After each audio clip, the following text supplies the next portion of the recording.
네, 외국인이 현물 시장에서는 매수 규모를 축소하면서 지금은 매도 전환했습니다. 지금 1억 원으로 매도로 전환이 됐고요. 선물 시장에서는 하지만 2,600계약 넘게 매수하면서 매수세를 더욱 확대해 나가고 있는 상황인데요. 수급과 관련해서 김동현 전문가와 이야기 나눠보도록 하겠습니다. 안녕하세요. 네, 안녕하세요. 네, 최근에 외국인 매도를 보면은 일평균 한 4천억 원대로 나오면서 뱅가드 물량이 계속해서 출회되고 있구나 느끼게 되는데요. 이제 기관이 여기에 좀 적응을 했다 이렇게 보셨네요. 네, 일단 받아주는 주체가 있느냐 없느냐, 그러니까 이것이 약간 시스템적인 매도이기 때문에 뭐 우리가 이렇게 겁먹을 필요까지는 없어요. 이것이 뭐 펀더멘탈적인 훼손이나 이런 것이 아니기 때문에.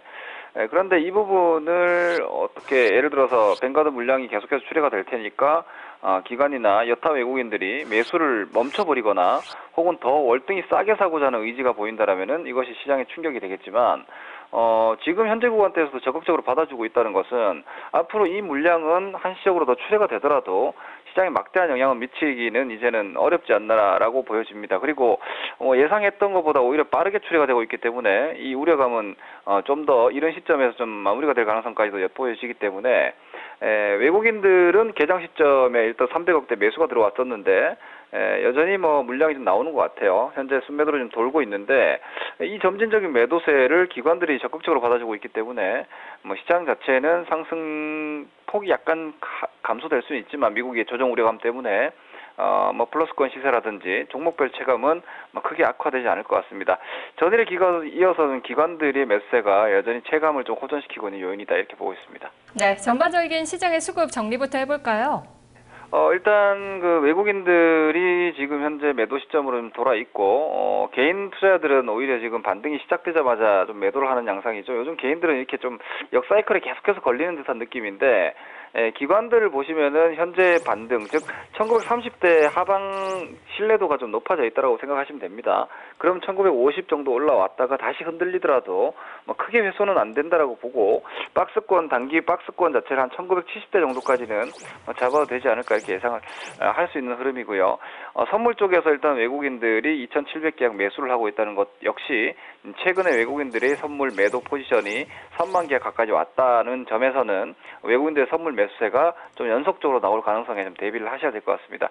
전반적인 수급 상황 자체는 기관들의 어떤 매수로 인해서 뱅가드 물량에 대한 우려감이 많이 불식되고 있다 이렇게 수급을 해석하시면 될 것 같습니다. 네, 기관 오늘 운송장비 업종 좀 공격적으로 매수를 하고 있는데 업종별 동향도 보도록 할게요. 네, 일단 기관을 체크 포인트로 계속해서 보셔야 되는데 기관들은 일단 운수장비와 전기전자 업종 쪽에 좀 집중적인 매수를 하고 있는 상황입니다. 특징은 그동안 기관들은 금융업종, 전기가스, 통신업 뭐 이렇게 좀 대표되는 뭐 환율 하락, 즉 원화 강세 수혜주군 혹은 엔화의 약세 수혜주군들을 매수를 했었습니다.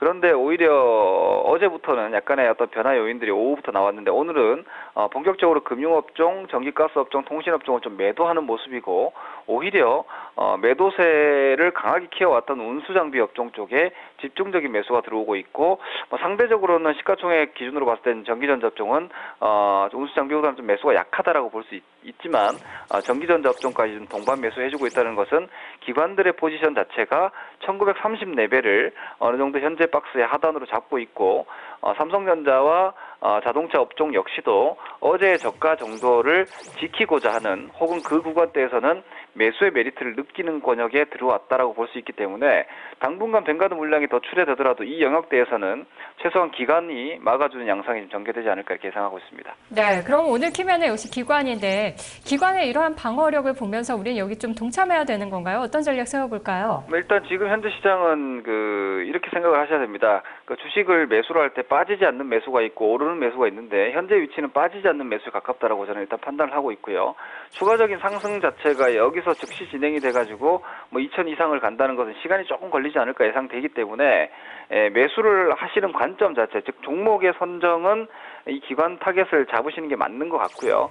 매수의 시점은 오히려 뱅가드의 매도가 강화될 때를 매수 시점으로 잡는다라고 판단한다면 뭐 자동차 업종이나 전기전자 업종 역시도 현재 위치에서는 충분히 이후 다시 한번 눌림이 나올 때 저가 매수가 가능한 위치라고 보여지고요. 오히려 또 다른 업종 쪽으로 보면은 화학 업종 쪽의 수급이 지금 꾸준히 좋습니다. 특히 기초화학 쪽에 이러한 움직임은 이후에 시장이 개선되었을 때의 파괴력이 좀 잠재적으로 지금 보여지고 있다고 생각할 수 있기 때문에 경기 민감주 쪽에 대해서는 여전히 저점 매수로 매집 관점으로 모아 나가시는 전략을 유지하시면 될 것 같습니다. 그리고 또 하나의 특징 업종은 건설 업종이라고 볼 수 있을 것 같은데요. 오늘 양상을 보면은 사실 어제 강했던 업종 오늘 약하고요. 어제 약했던 업종 오늘 강합니다. 그런데 어제도 강하고 오늘도 강한 업종은 유일하게 건설주 정도라고 볼 수 있을 것 같은데 이 건설주에 대해서는 사실상 기관 외국인 쌍끌이가 지금 들어오는 양상입니다. 외국인들이 전반적으로 시장에서 매도하는 양상을 보이는 중에도 건설업종 쪽에서는 일단 매수세가 좀 유지가 일부 되고 있다는 측면에서는 건설주군에 대한 정책 기대감이 기관들의 어떤 업종 타겟과 맞닥뜨리면서 조금은 차별적인 선도 시세가 좀 더 진행되지 않을까 이렇게 예상할 수 있기 때문에 건설주에 대해서도 일부 관심이 좀 필요하지 않나 이렇게 보여집니다. 네, 삼성물산의 실적 호조 소식과 더불어서 수급도 양호해지고 있네요. 자, 그렇다면 오늘 수급 관심주는 어떤 종목인가요? 네, 건설주 쪽에서 지금 제가 볼 때 건설주의 모멘텀은 사실 유가가 그렇게 많이 올라가고 있는 상황은 아니기 때문에 그리고 인플레이션 부담이 있기 때문에 유가는 적정선 통제가 지금 이루어지지 않나라고 보여집니다. 그렇다라고 보면은 내수시장 쪽에서의 정책 기대감이 현재로서는 가장 강한 것 같습니다. 이 정책이 실효성이 있든 없든 그것은 중요한 게 아니고요. 지금은 어떤 정책 발효 단계에 있고 이 정책이 어떤 형태로 입안되느냐가 중요하기 때문에 이 기대감이 오히려 이 정책이 실질적으로 발표될 때까지는 오히려 이 시세가 유지되리라고 예상되고 이 부분으로 본다면 내수 건설 업종인 현대산업 쪽이 탄력적으로 좀 움직이지 않을까 예상됩니다. 현대산업을 일단 수급 관심종으로 말씀드리겠고요. 매수 가격은 한 23,000원 잡으시면 될 것 같습니다. 손절 가격대는 현재의 기대감이나 수급이라면 22,000원은 안 깨지시기 때문에 22,000원 손절가 드리겠고요. 목표 가격대는 현재 위치에서 기술적으로 한 26,000원 정도까지는 열려있다고 보고 있습니다. 네, 전문가님 말씀 고맙습니다. 네, 고맙습니다. 네, 수급 관심주로 현대산업 이야기 들었습니다. 매수가는 23,000원, 손절가는 22,000원, 목표주가 26,000원으로 제시가 됐습니다. 수급 나우였습니다.